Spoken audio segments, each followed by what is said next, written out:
namanya SAM. Sudah? Di SAM ini tidak ada namamu. Betul? Berarti bukan punya kamu. Ini punya orang yang ada di sini. Orang di sini adalah mamamu. Sudah? Nah, karena mamamu ini adalah mamamu kandung, kamu anak kandung, ya, berarti warisnya turun ke kamu. Clear ya? Tetapi permasalahannya, kamu bukan orang Indonesia. Orang Indonesia yang bukan orang Indonesia dilarang memiliki surat ini.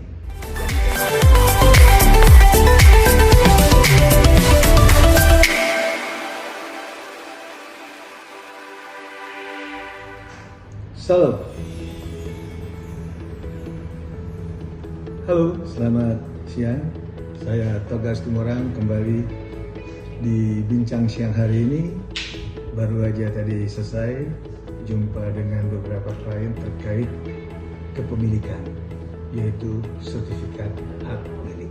Ini sangat menarik karena yang namanya sertifikat itu tidak akan pernah habisnya kalau kita tidak hati-hati di dalam memanfaatkan sertifikat tersebut. Nah, kebetulan tadi ada salah satu warga negara asing yang mempunyai orang tua campuran dan kebetulan hak daripada lahan ataupun sertifikatnya atas nama orang tua perempuannya. Kebetulan orang tua perempuannya sudah meninggal dunia, papanya juga demikian. Lantas dia bertanya, kami WNA, kami orang asing, bagaimana terkait properti yang orang tua kami punya?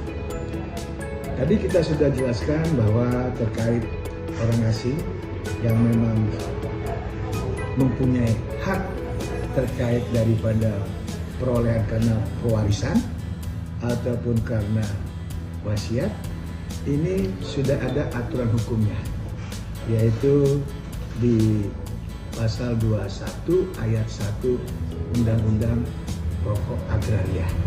Nah, di mana di sini bahwa ditegaskan boleh saja kalau orang asing itu ingin memiliki propertinya atas nama, artinya onen, tanpa menggunakan orang lain. Oleh sebab itu, maka wajib kiranya orang asing tersebut melepaskan hak milik yang tercantum di dalam sertifikat hak milik tersebut.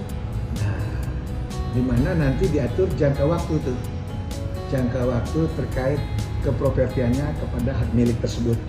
Nah, di mana di situ bisa kita lihat menurut peraturan undang-undang tersebut, yaitu ada, kalau kita bicara hak milik ya, di Undang-Undang 5 tahun 60 itu ada hak milik, hak guna usaha, ada hak guna bangunan, ada hak pakai, hak sewa, hak membuka tanah, hak memungut hasil hutan, dan terakhir hak-hak lain yang tidak termasuk dalam hak tersebut yang akan ditetapkan oleh aturan hukum ataupun undang-undang.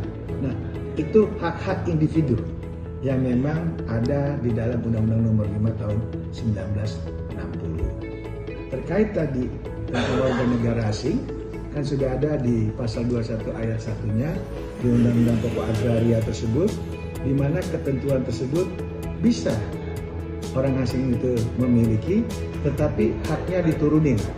Darinya tadi hak milik, dia hanya bisa menjadi hak pakai kalau dia perorangan. Tapi kalau dia badan usaha, dia bisa menggunakan hak guna bangunan. Nah, ini yang perlu dipelajari sehingga kenyamanan ataupun ketentraman warga negara asing yang ingin memiliki properti di Indonesia itu mereka mengerti dan tahu. Di mana juga ada yang mengatur kalau memang itu rumah susun atau apartemen, itu juga ada aturannya. Itu terlihat di Peraturan Menteri Agraria dan Tata Ruang Kepala Badan Pertanahan Nasional Nomor 29 tahun 2016, itu terkait tata cara pemberian, pelepasan atau pengalihan hak untuk kepemilikan rumah tempat tinggal atau hunian oleh orang asing yang berkedudukan di Indonesia. Dan itu di dalam Permen tersebut, Permen 26 tahun 2016 itu, di situ juga disebutkan bagaimana orang asing bisa menempati propertinya di Indonesia.